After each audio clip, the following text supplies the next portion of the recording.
नमस्कार, आदाब, सत श्री अकाल, जय भीम, जोहार। मेरा नाम है नवीन कुमार। हो सकता है यह वीडियो आपकी नजरों के सामने से गुजर चुका हो। अपने ही पुरखों से मिले जल, जंगल और जमीन पर अख्तियार के लिए तड़पते हुए गरीब आदिवासी लोग और सदियों के इस अख्तियार पर झपट्टा मारने वाली कंपनियों की सेवा में गोली मारने को तैयार पुलिस, सरकार और सिस्टम। लकीर बिल्कुल साफ है। एक तरफ गरीब, बल्कि बेहद गरीब, कमजोर, मजलूम और निहत्थे लोग, और दूसरी तरफ अरबपतियों की जमीन की भूख, उन अरबपतियों के तलवे चाटती सरकार, नेता और उस सरकार के इशारे पर गरीब को कुचल देने पर आमादा कॉरपोरेट और सत्ता का गठजोड़।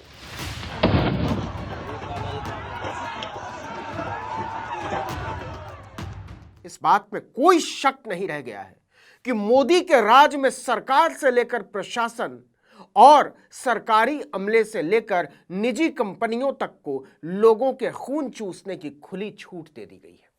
इससे कोई फर्क नहीं पड़ता कि यह वीडियो कहां का है, कब का है और इसे किसने शूट किया है। हालांकि यह छत्तीसगढ़ का वीडियो है। गरीब आदिवासियों को तड़पाने की तस्वीर भाजपा की डबल इंजन सरकार का मुहर बन चुका है।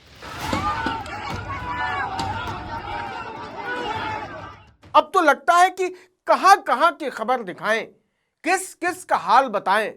छत्तीसगढ़ से लेकर महाराष्ट्र तक, उत्तर प्रदेश से लेकर उड़ीसा तक और मध्य प्रदेश से लेकर मणिपुर तक सरकारें कोहराम के जो अपने ही पैमाने तोड़ती जा रही हैं, उसके लिए शब्द तक मिलने बंद हो चुके हैं। लोगों का जीना मुहाल है। और उन जगहों का हाल तो और भी बुरा है जहां डबल इंजन की सरकारें काम कर रही हैं। डबल इंजन की सरकार का सीधा मतलब है दुगना लगान देना पड़ेगा। जनता की दुगनी दुर्गति होगी, दुगनी दुर्दशा होगी, नागरिकता पर दुगना हमला होगा, संविधान की दुगनी तौहीन होगी, पूरा का पूरा वोट और इंसानियत पर दुगनी चोट। यह छत्तीसगढ़ का सरगुजा है। कोयला निकालने वाली कंपनी आदिवासियों को उनके घरों से बेदखल करने पर आमादा है। उनकी जमीनें छीनी जा रही हैं। ज्यादातर लोग आदिवासी, उन्हें अपने ही खेत खलिहानों से खदेड़ा जा रहा है। जरा सोचिए कि कोयला कंपनी की सरकार, उन्हीं की पुलिस, प्रशासन भी उनका, बंदूकें उनके हाथ में, आंसू गैस के गोले उनके पास, जनता के पास क्या? कुछ नहीं। तो क्या वो अपनी जमीनों से हाथ धो बैठे? नहीं, इसके लिए वो तैयार नहीं है। इसीलिए हथियार बंद पुलिस वालों से भिड़ रहे हैं, मारे पीटे जा रहे हैं, जख्मी हो रहे हैं, चोट खा रहे हैं, अस्पतालों में जा रहे हैं, लेकिन अपने अस्तित्व की लड़ाई छोड़ने को तैयार नहीं। छत्तीसगढ़ में सरगुजा के विश्रामपुर इलाके का एक गांव है परसोड़ी कला। यहां कोल इंडिया की कंपनी साउथ ईस्टर्न कोल फील्ड्स लिमिटेड यानी SCCL की आमेरा कोयला परियोजना चल रही है। SCCL इस परियोजना का विस्तार कर रही है, जिसकी जद में परसोड़ी कला गांव भी आ रहा है। कोयला कंपनी चाहती है कि गांव वाले अपनी जमीनें चुपचाप उसके हवाले कर दें, कोई आवाज ना उठाए, बिना चू चपड़ के। लेकिन गांव वाले जमीन छोड़ने को राजी नहीं। सरकारी दस्तावेजों में जमीन अधिग्रहण की प्रक्रिया बहुत पहले पूरी हो चुकी है। 2016 में ही कुछ लोगों को जमीन के बदले मुआवजा भी मिल गया है, लेकिन ज्यादातर लोगों ने मुआवजा लेने से मना कर दिया। वो कहते हैं कि जमीन देकर हम अपनी आने वाली पीढ़ियों के लिए जीने के सारे रास्ते बंद कर देंगे। मुआवजा का पैसा कब तक काम आएगा? अगर कोयला कंपनी में नौकरी भी मिल गई तो भी गुजारा तो बस इसी पीढ़ी का होगा। हमारी आगे की पीढ़ियों का क्या होगा? गांव वालों का ऐलान है, जो जमीन हमारे पुरखों ने हमें विरासत में दी है उसका सौदा हम नहीं करेंगे। लेकिन कंपनी को यह बर्दाश्त नहीं, सरकार को यह बर्दाश्त नहीं, सिस्टम को यह बर्दाश्त नहीं। गरीब आदिवासी लोग अरबपतियों को ना कैसे कर सकते हैं? वो कोयला निकाल कर बाकी सब कुछ राख कर देना चाहती है। गरीब, निहत्थे, बेबस आदिवासियों की उम्मीद भी। इसी की लड़ाई में पुलिस और ग्रामीण पिछले दिनों आमने सामने। हमार दादा ससुर कमाइस खाइस, बाबा ससुर कमाइस खाइस, हम ससुर कमाइस खाइस, हम हमार पारी आएगी, मोर पारी आई तो मैं का बेच दो, मोर नाती है, मोर बेटा है, का भीख मांगे नहीं, मैं वो सब नहीं चाहता। ये तो रिपोर्ट आई कि 40 पुलिस वाले जख्मी हो गए, लेकिन कितने ग्रामीणों के सिर माथे फूटे, कितनों के पैर हाथ टूटे, कितने घायल हुए और कितने घायल हुए, इसकी रिपोर्ट तक नहीं की गई, या कहिए रिपोर्ट आने नहीं दी गई। दैनिक भास्कर ने अपनी खबर में बताया है कि 235 ग्रामीणों में से सिर्फ 16 लोगों ने मुआवजा लिया है। बाकी के लोग किसी भी कीमत पर मुआवजा लेने को तैयार नहीं है, और खदान का विस्तार तब तक नहीं होगा जब तक ये लोग अपनी जमीनें दे न दें। एसीसीएल जमीन हड़पने के लिए किसी भी स्तर तक जाने को तैयार है। पुलिस वालों ने गांव वालों के तंबू उखाड़ फेंके, दौड़ा दौड़ा कर लाठियां चलाई, लेकिन गांव वाले हाथों में पत्थर लेकर अड़े रहे। उनका कहना है कि अपनी जमीन का विनाश करके इलाके का विकास उन्हें नहीं चाहिए, और सरकार कहती है कैसे नहीं चाहिए, तुम्हारा अपनी जिंदगी पर कोई हक नहीं, कंपनियों का विकास नागरिकों के विनाश पर होता है, तो यही सही। ये मोदी सरकार का फरमान है।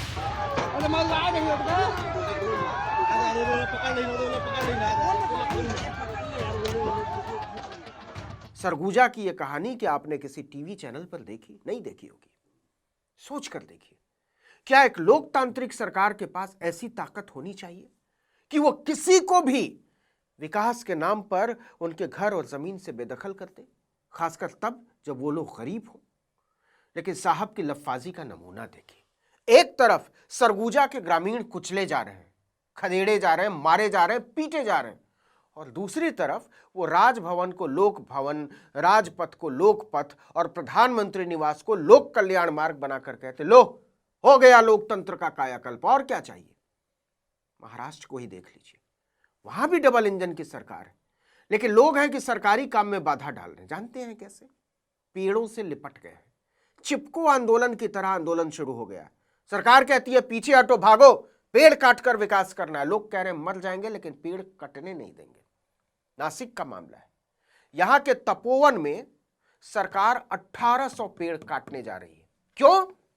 क्योंकि 2026 में होने वाले कुंभ मेले में साधुओं के विश्राम के लिए साधु ग्राम बनाना है। हम तो सुनते थे साधु जंगल में रहते थे, सबसे छिपकर तपस्या करते थे, शांति चाहते थे। ये कलयुग के साधु हैं, जंगल काटकर शहर में मौज करने वाले मोदी के साधु। उन्हें तपस्या और त्याग से रत्ती भर भी कोई लेना देना नहीं। प्यार की जगह नफरत भरपूर टपकनी चाहिए। बस दाढ़ी बढ़ा लो, भगवा कपड़े पहन लो, हाथ में कमंडल लेकर जय श्री राम का नारा लगाते हुए कहीं भी निकल जाओ। सरकार हेलीकॉप्टर से फूल बरसाएगी, रास्ते से ट्रैफिक हटाएगी, रेल में मुफ्त में यात्रा कराएगी। मोदी के राज में सरकार की प्राथमिकता में उसे चुनने वाले नागरिक नहीं आते हैं, आते हैं तो मठ, मंदिर और संत महंत। लोकतंत्र की पूरी परिभाषा बदल दी है इन्होंने। लोकतंत्र का मतलब साधु संतों का, साधु संतों के लिए, साधु संतों द्वारा। चिलम लगाइए, दम मारिए और चिल मारिए।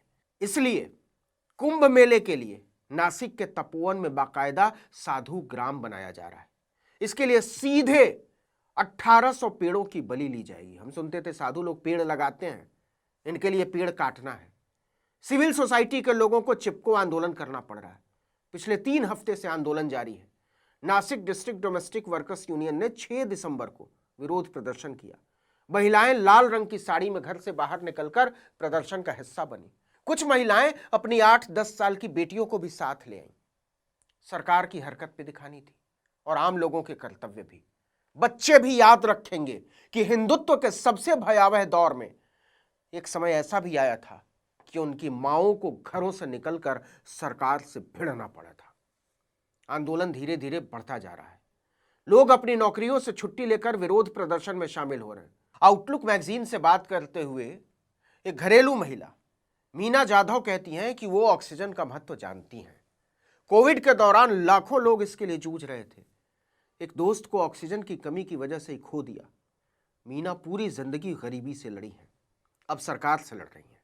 सरगुजा की ही तरह नासिक के आंदोलन की भी खबर आपको टीवी चैनलों पर नहीं दिखी होगी, क्योंकि इन खबरों के सामने आने से उन अरबपतियों और सत्ता में बैठे उनके आकाओं का चेहरा बेनकाब हो जाएगा, जिनकी जूतियों को चमकाने के लिए लपलपाती जीभों को पत्रकारिता का धंधा और मीडिया का धर्म बताया जा रहा है। इस वीडियो में इतना ही। लेकिन अगर आपने आर्टिकल 19 इंडिया को अब तक सब्सक्राइब नहीं किया तो फौरन कर लीजिए, बेल आइकॉन दबाइए, घंटी जैसी आकृति लाइक कीजिए और कमेंट करके बताइए हमारा वीडियो आपको कैसा लगा। हमारा ट्विटर हैंडल है आर्टिकल 19_इंडिया और मेरा ट्विटर हैंडल है नवीन जर्नलिस्ट। नमस्कार।